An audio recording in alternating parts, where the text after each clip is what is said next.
दिल्ली और नोएडा आने जाने वालों के लिए एक बड़ी राहत की खबर है। होली के त्योहार से पहले खुशखबरी है उन तमाम लोगों के लिए जो आश्रम फ्लाईओवर का इस्तेमाल करके अपने गंतव्य तक पहुंचते थे, लेकिन पिछले 2 महीने से आश्रम फ्लाईओवर के एक्सटेंशन का काम चल रहा था और इस नए फ्लाईओवर के ठीक ऊपर इस वक्त हम मौजूद। तस्वीरें आपको दिखाएंगे। यहाँ पर मुख्यमंत्री अरविंद केजरीवाल ने आश्रम फ्लाईओवर अब डीएनडी तक इस नारे के साथ इस फ्लाईओवर को लॉन्च कर दिया है। और आपको हम ये भी बता दें कि क्या कुछ खासियत है इस फ्लाईओवर की, क्योंकि पहले जो फ्लाईओवर यहाँ पे मौजूद था उसकी चौड़ाई काफी कम थी, लेकिन अब 6 लेन का, पहली लेन ये है, दूसरी लेन बीच में आपको नजर आ रही है, तीसरी लेन यहाँ आपको नजर आ जाएगी और 3 लेन उस तरफ, यानी आने जाने के लिए 6 लेन के फ्लाईओवर का विस्तार किया गया है। और अगर आप देखें आपको दूर तक नजर आ जाएगा कि काफी चौड़ा ये फ्लाईओवर है। और कहीं ना कहीं अहम बात ये है कि वो तमाम लोग जो सुबह शाम नोएडा से दिल्ली, दिल्ली से नोएडा और बाकी हिस्सों में जाते हैं, उनके लिए ये एक बड़ी राहत की खबर है। और आपको हम ये भी बता दें कि इस पूरे निर्माण कार्य के दौरान 128 करोड़ 25 लाख रुपए का खर्चा किया गया है। इस प्रोजेक्ट को साल 2020 में अनुमति मिली थी और उसके बाद जनवरी को ये जो प्रोजेक्ट है इसकी शुरुआत हुई। जनवरी 2023 में आश्रम फ्लाईओवर को बंद कर दिया गया था। तस्वीर आप देखिए, आपको नजर आएगा कि किस तरह से इसमें काम किया गया है, क्योंकि जो बीच में ट्रैफिक सिग्नल थे उन्हें खत्म कर दिया है इस फ्लाईओवर ने और आप बिना ट्रैफिक सिग्नल में रुके सीधे अपने गंतव्य तक पहुंच सकते हैं। और साथ ही साथ हम आपको ये भी बता दें कि अगर आप डीएनडी से नोएडा होते हुए दिल्ली की तरफ जा रहे हैं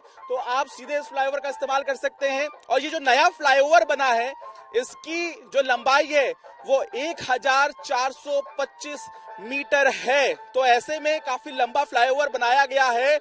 और साथ ही आपको बता दें कि अगर आप दिल्ली से जा रहे हैं नोएडा की तरफ और आपको काले खां की तरफ जाना है तो उसके लिए भी इंतजाम किया गया है। एक 3 लेन का फ्लाईओवर उतारा गया है काले खां की तरफ, यानी कि आप काले खां या फिर वापस आईटीओ की तरफ जाना चाहते हैं तो इस फ्लाईओवर का इस्तेमाल कर सकते हैं। तस्वीरें आप देखिए किस तरह से ये जो फ्लाईओवर है ये आम लोगों के लिए खोला जा रहा है। और सबसे बड़ी बात ये भी है कि जिस तरह से सरकार पिछले कई दिनों से ये इंतजार कर रही थी कि इसकी शुरुआत की जाए, क्योंकि बहुत सा ऐसा बेसिक काम था जो शुरू नहीं हो पाया था। और कहीं ना कहीं ऐसी स्थिति में अब सरकार के सामने चुनौती थी कि जल्द से जल्द इसको शुरू किया जाए, क्योंकि पिछले दिनों चर्चा ये भी थी कि फरवरी के महीने में ये फ्लाईओवर शुरू करना है आम लोगों के लिए, लेकिन इसकी जो डेडलाइन थी वो मिस हो रही थी। लेकिन अब ये जो फ्लाईओवर है इसकी शुरुआत की जा रही है।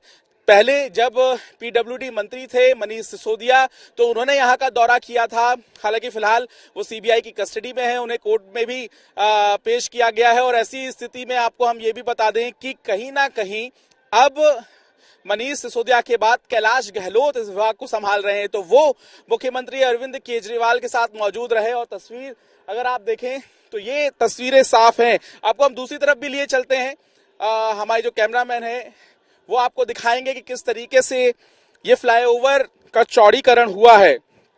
और कहीं ना कहीं जिस तरीके से इस फ्लाईओवर को बनाने में जद्दोजहद की गई है, काफी मुश्किलें भी आई, क्योंकि जिस तरह से पिलर को सेटअप करना था और ट्रैफिक को डाइवर्ट करना था वो सबसे बड़ी चुनौती बन रहा था। और ऐसे में जो तस्वीरें आप देख रहे हैं इस वक्त, वो तस्वीरें अहम इसलिए भी हैं क्योंकि दिल्ली सरकार चाहती थी कि जल्द से जल्द ये फ्लाईओवर जो है इसे खोल दिया जाए। आपको बता दें कि गार्डर जो होते हैं, यानी कि पिलर होते हैं, 146 इनकी संख्या है जिन्हें यहाँ पर लगाया गया है। और पिलर खड़े करने में जो इंजीनियर्स हैं उन्हें कई चुनौतियों का यहाँ पे सामना करना पड़ा। और क्योंकि एक बड़ी चुनौती ये भी थी कि जो आश्रम का पुराना फ्लाईओवर है उस फ्लाईओवर से जोड़ के इस फ्लाईओवर को तैयार किया गया है। तो जो पुराना फ्लाईओवर है वो करीब 600 से 700 मीटर के आसपास का है और उसके बाद ये नया एक्सटेंशन बनाया गया ताकि ट्रैफिक सिग्नल को खत्म किया जा सके। तो कहीं ना कहीं पिछले 2 महीने से लगातार लोगों को ट्रैफिक जाम का सामना करना पड़ रहा था। अब हम आपको तस्वीरें